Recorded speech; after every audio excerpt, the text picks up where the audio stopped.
नमस्कार दोस्तों, आप सभी का स्वागत है एक बार फिर से अपने चैनल भक्ति की शक्ति में। तो दोस्तों आइए सुनते हैं उत्पन्ना एकादशी व्रत कथा को। धर्मराज युधिष्ठिर कहने लगे कि हे भगवान, मैंने कार्तिक शुक्ल एकादशी अर्थात प्रबोधिनी एकादशी का सुविस्तार वर्णन सुना। अब आप कृपा करके मुझे मार्गशीर्ष माह के कृष्ण पक्ष की एकादशी के विषय में भी बतलाइए। इस एकादशी का क्या नाम है तथा इसके व्रत का क्या विधान है, इसकी विधि क्या है, इसका व्रत करने से किस फल की प्राप्ति होती है, कृपया यह सब विधान पूर्वक कहें। भगवान श्री कृष्ण बोले, मार्गशीर्ष माह के कृष्ण पक्ष में आने वाली इस एकादशी को उत्पन्ना एकादशी कहा जाता है। यह व्रत संकोद्धार तीर्थ में स्नान करके भगवान के दर्शन करने से जो फल प्राप्त होता है उसके बराबर पुण्य मिलता है। व्रत करने वाले भक्त को चोर, पाखंडी, पर स्त्रीगामी, निंदक, मिथ्याभाषी तथा किसी भी प्रकार के पापी से बात नहीं करनी चाहिए।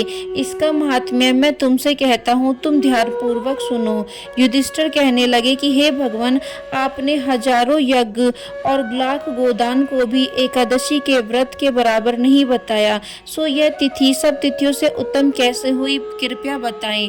भगवान कहने लगे, हे युधिष्ठिर, सतयुग में मुर नाम का एक दैत्य उत्पन्न हुआ। वह बड़ा बलवान और भयानक था। उस प्रचंड दैत्य ने इंद्र, आदित्य, वसु, वायु, अग्नि आदि सभी देवताओं को पराजित करके भगा दिया।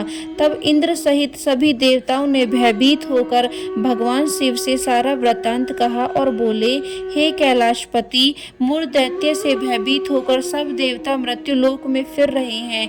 तब भगवान शिव ने कहा, हे देवताओं, तीनों लोकों के स्वामी, भक्तों के दुखों का नाश करने वाले भगवान विष्णु की शरण में जाओ, वे ही तुम्हारे दुखों को दूर कर सकते हैं। शिव जी के ऐसे वचन सुनकर सभी देवता क्षीर सागर में पहुंचे। वहां भगवान को शयन करते देख हाथ जोड़कर उनकी स्तुति करने लगे कि हे देवताओं द्वारा स्तुति करने योग्य प्रभु, आपको बारंबार नमस्कार है। देवताओं की रक्षा करने वाले मधुसूदन, आपको नमस्कार है। आप हमारी रक्षा करें। दैत्यों से भयभीत होकर हम सब आपकी शरण में आए हैं। आप इस संसार के कर्ता, माता पिता, उत्पत्ति और पालन करता और संहार करने वाले हैं। सबको शांति प्रदान करने वाले हैं।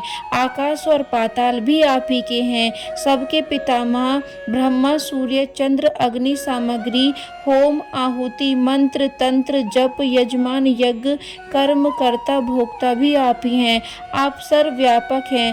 आपके सिवा तीनों लोकों में चर तथा चर कुछ भी नहीं है।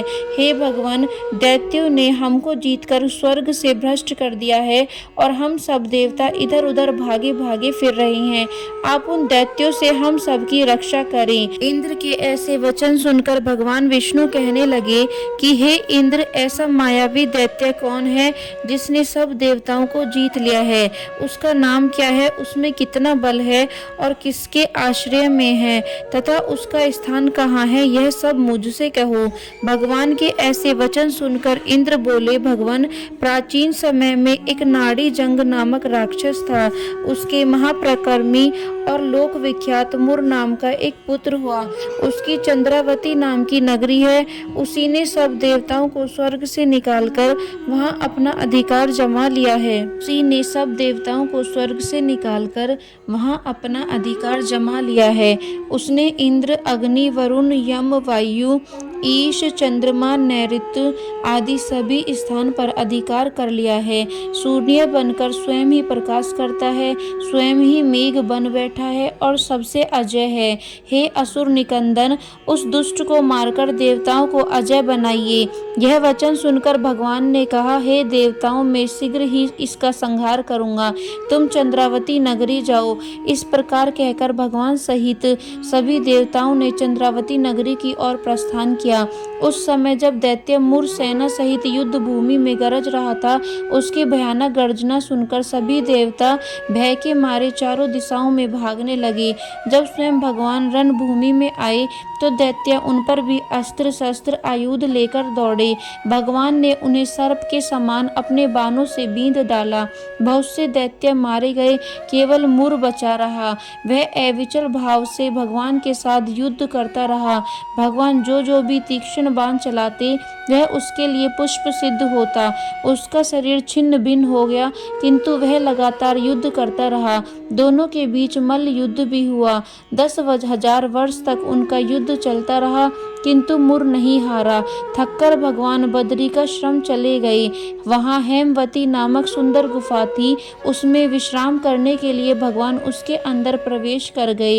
यह गुफा 12 योजन लंबी थी और उसका एक ही द्वार था। विष्णु भगवान वहां योग निद्रा की गोद में सो गए।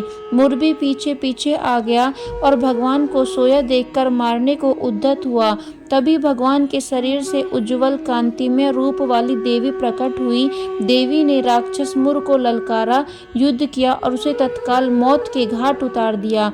श्री हरि जब योग निद्रा की गोद से उठे तो सब बातों को जानकर उस देवी से कहा कि आपका जन्म एकादशी के दिन हुआ है, अतः आप उत्पन्ना एकादशी के नाम से पूजित होगी।